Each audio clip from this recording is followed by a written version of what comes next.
LM312V04 ビクトリーガンダムは1993年から1994年にかけて放映されたテレビアニメ「機動戦士ビクトリーガンダム」に登場するモビルスーツです。物語の舞台は宇宙世紀用153のザンスカール戦争機。ビクトリーガンダムは前期の主役機として主人公ウッソエビンが登場しました。従来の宇宙世紀シリーズの主役機は基本的に高性能なワンオフ機でしたが、ビクトリーガンダムは量産型ガンダムという異色の立ち位置を持っており、ウッソ以外にもバーベットフィンガーハットやオリファー・イノエなどが登場しています。そんな量産可能な反攻の象徴として登場したビクトリータイプは、やがて革新的な推進システムミノフスキードライブを搭載した後継機 V2 ガンダムへと発展し、最終的には宇宙世紀最強の機体とも評される領域にまで到達していきました。さらに放映から30年以上を経てもなお新しい姿を見せ続けています。今回はそんなビクトリータイプの系譜について解説させていただきます。ウッソエビンビクトリー2行きます。時は宇宙世紀用149。宇宙では各コロニー自治政府の間で軍事衝突が頻発し、戦国乱世のような不安定な状況に陥っていました。そんな中、スペースコロニー軍サイド2のコロニーアメリアを拠点としてザンスカール帝国が建国されます。ザンスカール帝国は超常的な力を持つマリア・ピアーモニアを女王とし、元木星公社の重役フォンセカガチを宰相に据え、反逆者をギロチンで公開処刑するという恐怖政治と、女王マリアによる救済マリア主義の両輪を使い分けながら勢力を拡大していきました。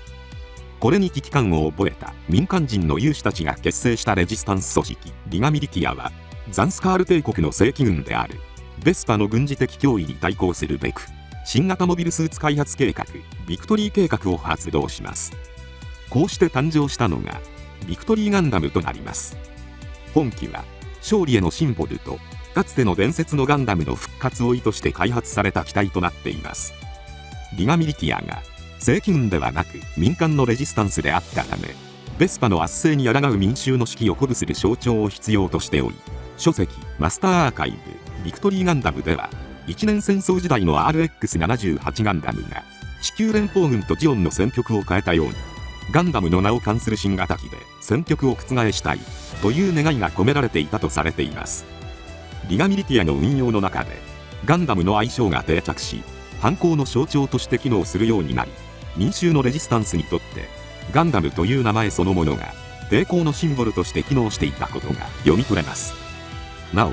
リガミリティアが反抗の象徴として伝説のガンダムの名を冠したことに対し、ベスパのクロノクルワシャーは作中でビクトリーガンダムがガンダムと呼ばれることを嫌い、名称そのものに強く反発する姿勢を見せていました。ガンダムじゃない、ビクトリータイプだ、その名前は言うな。この理由は2つ考えられます。1つ目は機動戦士ビクトリーガンダムにおいて、ガンダムは反抗の象徴とされているため、腐敗した連邦に反抗するザンスカール帝国こそがガンダムの名を持つにふさわしいと考えていたのだと解釈できます。2つ目はベスパが地球連邦軍のサイド2駐留艦隊とサナリーのサイド2支部を取り込んで発足した経緯があり、敵側の象徴であったガンダムを民衆レジスタンスが名乗ることを、かつては自分たちこそが継承すべき名だったという思いからベスパが敵視していたとも解釈できます。いずれにしても機体名をめぐるこうした攻防にもザンスカール戦争独特の空気が漂う機体となっています。頭頂高は 15.2 メートルと、かつての RX78 ガンダムの18メートルと比べても約3メートル近く小型化されており、この時代のモビルスーツのトレンドである小型化の流れを組んだ機体となっています。最大の特徴は汎用性を高めるためのコアブロックシステムの採用にあります。本機はジェネレーターを内蔵するコアファイター別名 B パーツを中核に、上半身を構成するトップリム通称ハンガー別名 A パーツ、そして下半身を構成するボトムリム通称ブーツ別名 C パーツの3機に分離合体可能な構造となっています。これらのパーツは各個に遠隔操作が可能で、一部が破壊されてもパーツごと交換することで再出撃までの時間を短縮することができます。また複数機でパーツをシェアすることも可能で、量産機としての思想が構造の随所に貫かれています。リガミリティアは正規軍ではないので、育成に時間のかかるパイロットの人数は十分ではなく、補給体制も万全ではないという事情があったため、緊急時は機体を破壊されてもパイロットは生還できるように、このような構造になっている点も大きな特色です。劇中でのウッソはトップとボトムをパージして質量弾として敵機にぶつけるという通称パーツアタックも戦法として使用していました。量産機とはいえ高コストなパーツを質量弾として使用できたのはウッソならではの発想だったのではないでしょうか。またアビゴル戦においては敵機を踏み台にして隙を作らせるというトリッキーな戦法も見せており、ウッソの柔軟な戦い方が垣間見えます。次にビクトリーガンダムには重力下での長距離航行を可能にするミノフスキーフライトが搭載されています。これは宇宙世紀シリーズに登場する特殊な粒子ミノフスキー粒子に静電入力を行うと立方格子状の見えない力場が生じる性質を利用した浮遊システムで、空気よりはるかに薄いはずの粒子を足場にしてモビルスーツが空中に浮かぶことができるという技術になります。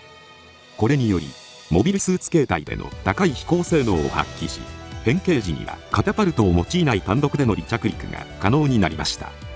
ただし書籍ガンダム大図鑑1ザンスカール戦争編上巻によると、連続浮遊時間は数十秒程度しかないとされているため、無限に飛べるというわけではないようです。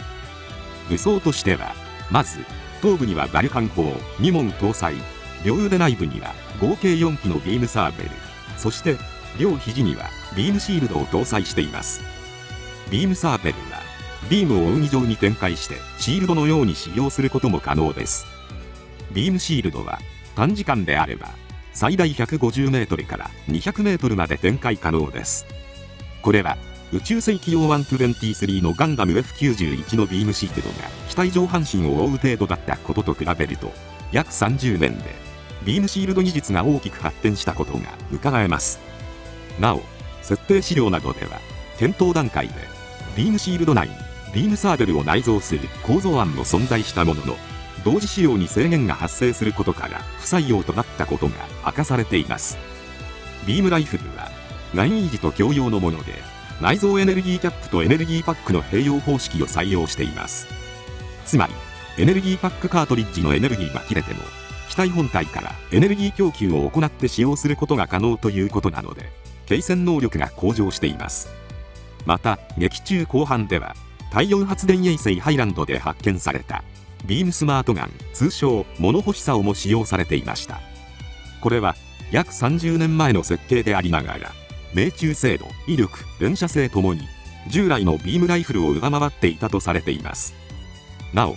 ビクトリーガンダムは補給に乏しいレジスタンスという背景から各部材や武装の規格の共通化が図られており、ガンイージとビームライフルなどの武装を使い回すことができるようになっています。ザンスカール軍のゾロアットを隠してホワイトアットとして運用するシーンも見られるので、ビクトリーガンダムはザンスカール製モビルスーツの武器も使うことができるかもしれません。次、そんなビクトリーガンダムの強化形態として登場したのがビクトリーダッシュガンダムとなります。こちらはビクトリーガンダム本体に SDVB-03A オーバーハングパックと呼ばれる複合兵装を装着した宇宙重装備形態で、2門の大型ビーム砲オーバーハングキャノンとブースターを備えています。長距離攻撃能力と機動性、そしてクルーズ機能の強化を目的として開発された形態で、装備を追加するだけで戦場に応じた性能を強化するという量産機らしい発想の武装です。オーバーハングパックとコアファイターが結合した形態はコアブースターと呼ばれ、追加ブースターによって高い推力を誇りました。ただしオーバーハングキャノンは大型固定兵装なので取り回しが悪く、基本的に射撃方向は機体の姿勢に依存することから、劇中では敵機に懐へ潜り込まれて破壊されることもありました。劇中ではウッソが本機に登場し、リガミリティアの甲虫艦リインホースを守るための長距離砲撃支援として活躍する様子が描かれています。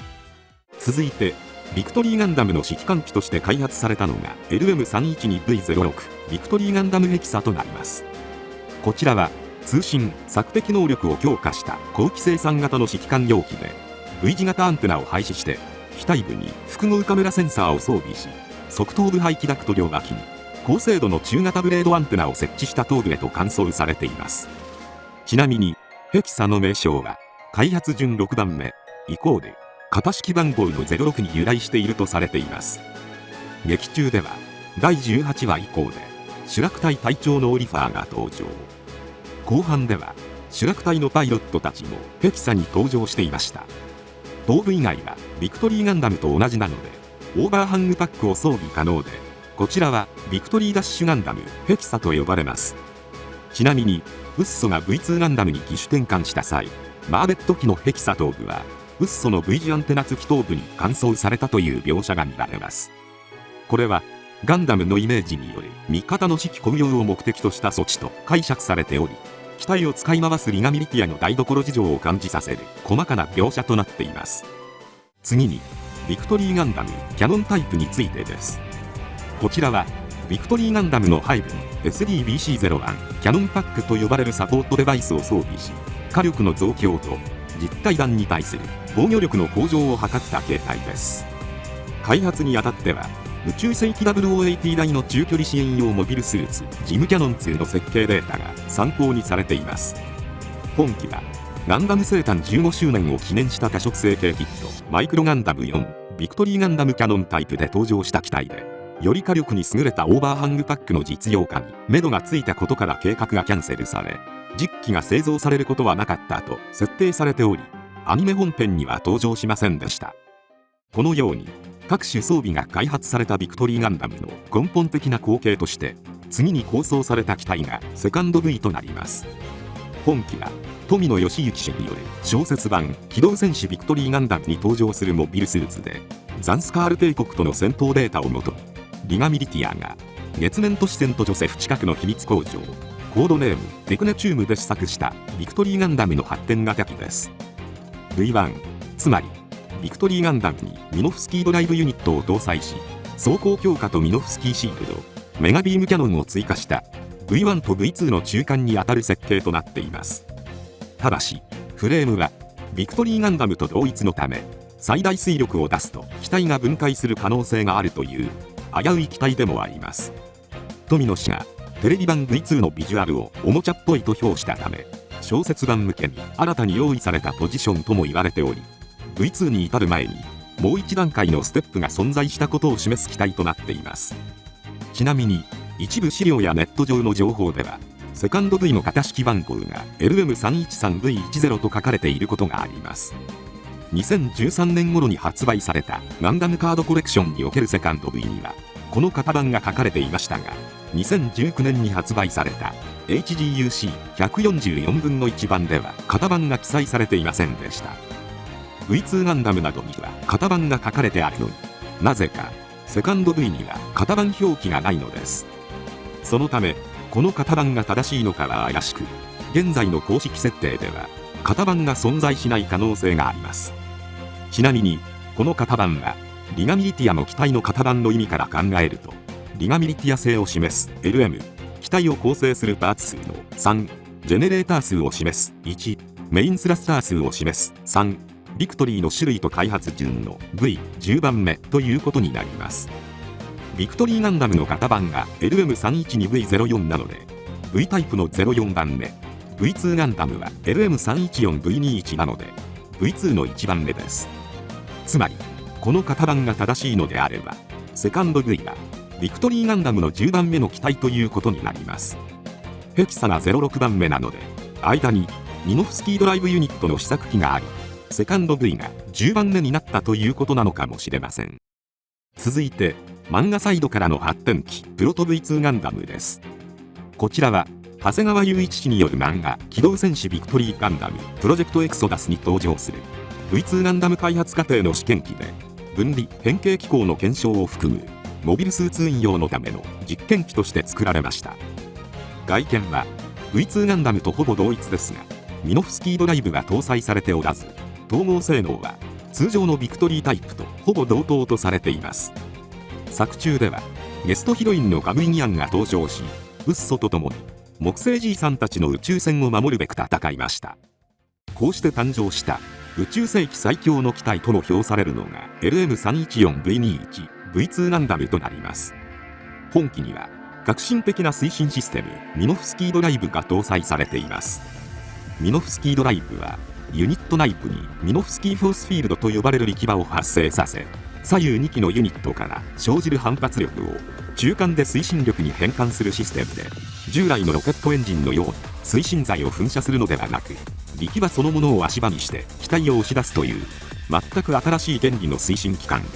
理論上は亜高速までの加速と最大 20G での軌道が可能とされています。なお、この技術が確立した背景には、粒子の速度を切り替えて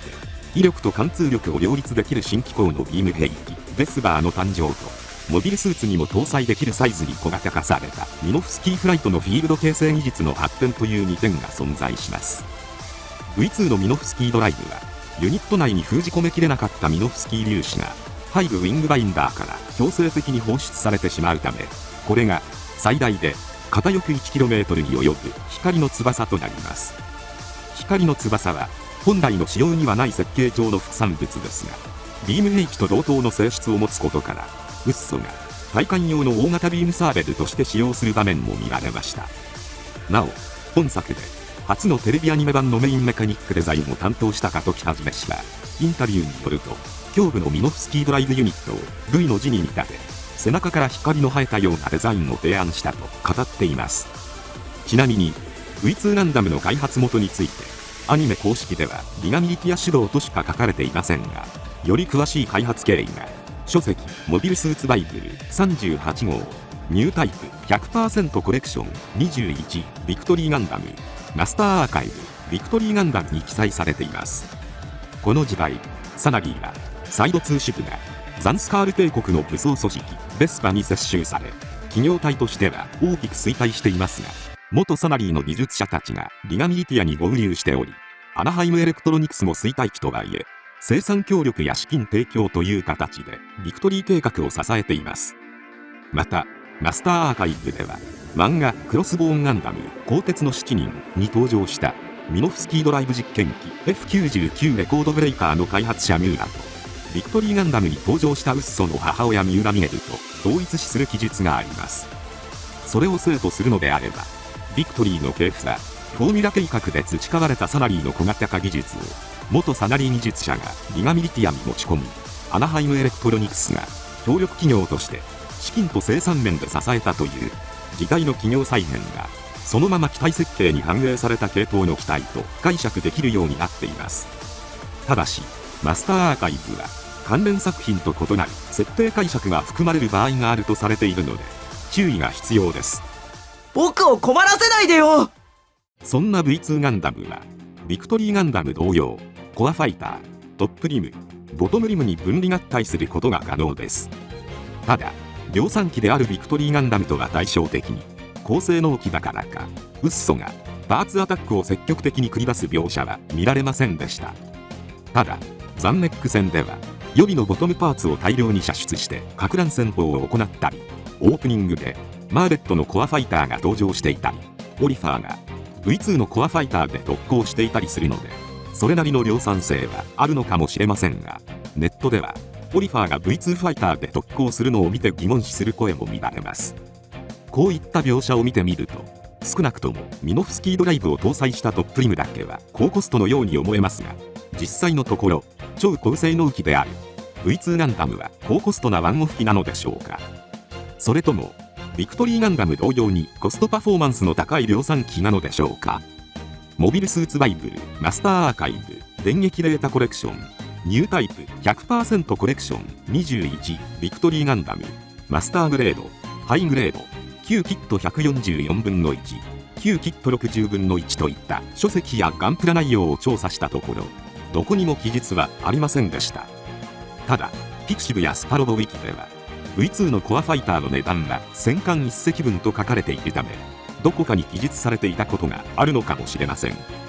こういった複数の媒体に書かれていないことから、性能的には高コストな機体と考えられるものの、派生機を登場させるための余白をあえて作っていると深読みすることもできそうです。そんなことっておかしいですよ。武装面ではビクトリーガンダムと同型のものが中心ですが、ビクトリーよりもジェネレーター出力が向上しているので、その恩恵が強化されているものが多くなっています。まずビームライフルはビクトリーガンダムと共通のビームピストルに専用のバレルとセンサーユニットが追加されたものになっています。ライフルのアンダーバレルには一発のみですが、実体弾が装填可能なマルチプルランチャーが備えられています。ビームサーベルやビームシールドはビクトリーガンダム同様の兵装ですが、出力が向上したモデルになっています。その他にはナインイージのものと同じビームバズーカを使用する場面が見られました。また劇中での使用描写はありませんが、エンディングではサイドアーマーにビームガンを装着している姿も見られます。なお岩村氏による漫画版ビクトリーガンダムでは V2 ガンダム初登場時にまるで分身したかのような描写が見られましたが、漫画版はアニメと作風が全く異なるので深く考えてはいけません。これは夢なんかじゃない。そんな V2 ガンダムにはオプション装備形態が存在します。まず V2 バスターガンダムについてです。第46話から登場する本機は中長距離砲撃形態でバスターパーツを背部に装着した姿となっています。ロングレンジキャノンとも呼ばれる長い砲身のメガビームキャノンと広範囲に拡散ビームを放つスプレービームポッドが搭載されています。また腰部スカート前後と両脚部の計6箇所にマイクロミサイルポッドを搭載しており、遠距離への火力特化装備となっています。劇中では3隻撃沈しているものの、本来の用途である白兵戦や近接戦では邪魔ということでロングレンジキャノンの方針を切られ、マーベットからはスペックばかり気にして実戦の使い勝手は考えてくれないのよと愚痴られる場面も見られました。次に V2 アサルトガンダムについてです。アイフィールドジェネレーターを搭載し、全身に金色のビーム耐性コーティング装甲を装備した接近戦と対ビーム防御に特化した形態となっています。金色部分の装甲は実弾に対する副装甲として機能しつつ、ビーム着弾時に溶融プラズマ化してエネルギーを拡散し本体を防御するという仕組みです。要するに実弾もビームも同じ装甲1枚で受け止められるということです。ただ至近距離だったとはいえ、ネメカ隊のバズーカ一撃で装甲が吹き飛んでいることから、そこまで耐久性が高いわけではなさそうにも感じられます。武装としては腰部に2機のベスバーを装備、腕部には大型のメガビームシールドを装備します。3機のバリアビットを展開することで広範囲にビームシールドを貼ることができます。防御だけではなくビームで敵を切り裂くことも可能なほか、 V 字マークのビームを発射することが可能で、ある意味攻防一体の兵装とも言えます。なおビクトリーガンダムが使用すると過負荷で故障するため、 V2 ガンダムのジェネレーター出力があって成り立つ兵装となっています。そしてバスターとアサルト両者を同時装備した最終決戦形態が V2 アサルトバスターガンダムとなります。アサルトとバスター双方の機能を併せ持つ最強クラスの装備状態で、劇中では白兵戦から中長距離に至る全領域においてモビルスーツの範疇を超えた性能を発揮していました。とはいえ V2 アサルトバスターは登場してすぐ武装が破壊されているため、この形態で戦う描写は実は少なかったりします。ちなみにアニメ版ではバスターのマイクロミサイルポッドが装備されず、下半身がアサルト形態と同一の仕様で描写されているので、媒体によって微妙に姿が異なる機体と言われることもあります。こうしてウッソと共にザンスカールと戦い抜いた V2 ガンダムですが、後年にはいくつかの派生機が登場しています。スマートフォンアプリ機動戦士ガンダム UC エンゲージのストーリーイベントクロスオーバー UC エンジェルハイロー編では V2 アサルトバスターキャノンガンダムが登場しました。本機はルオ商会からリガミリティアへ届けられ、エンジェルハイロー攻防戦の最終局面で運用されたという設定で、 V2 アサルトバスターが手持ちの大砲系ビームキャノンを装備した形態となっています。これは粒子加速用のリングによりメガ粒子を加速し高出力のビームを発射するという仕組みで、同じビクトリーガンダムで登場したザンネックキャノンのような原理だと思われます。作中では一撃で車線上の敵をなぎ払い、エンジェルハイローへの道を切り開いていました。そしてもう一機の派生機が V3 ガンダムです。こちらは PC ゲーム SD ガンダムウォーズに登場するオリジナル機体で、ビクトリーシリーズの最新鋭モビルスーツと設定されています。一見 V2 アサルトガンダムに似た外見を持ち、 V2 ガンダム技術の発展系として位置づけられた機体で、ゲーム内ではガンダム系3最終形態の最強ユニットとして登場しました。武装は V2 ガンダム同様頭部バルカン砲2門、メガビームライフル、ビームソード、両腕部のビームシールドを持つことに加え、優先式のビーム砲ユニットを射出するハイパーファンネルという独特のオールレンジ攻撃兵装を備えています。V2 アサルトバスターの後継機というよりは V2 アサルトガンダムの後継機という印象を受ける機体です。 SD ガンダムウォーズには V2 アサルトが登場しないので V3 の名を冠しながらも V2.5 的な立ち位置として企画されたのかもしれません。 V3 ガンダムには不明な部分が多く、その他にはガンプラ、SD ガンダム、BB 戦士、V2 アサルトバスターガンダムの説明書で作例として V3 ガンダムと簡潔に紹介された程度とされています。余談ですが、書籍ニュータイプ 100% コレクション21の大河原氏インタビューによると、ビクトリーガンダムをデザインされた門木はじめ氏が当初デザインに難航する中、大河原氏が書き方の例として出したのがガンイージのデザインだったとのこと。同書籍では例として出したものがガンイージとしてそのまま画面に登場したとも語られているので、ガンイージのデザインは大河原氏から見たビクトリーガンダム初期案だったようです。また門木氏は同書籍にてビクトリーガンダムはスタンダードなものを要求されていたので結構手堅いデザインになってしまった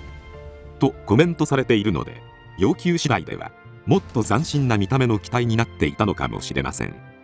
今回は以上となります。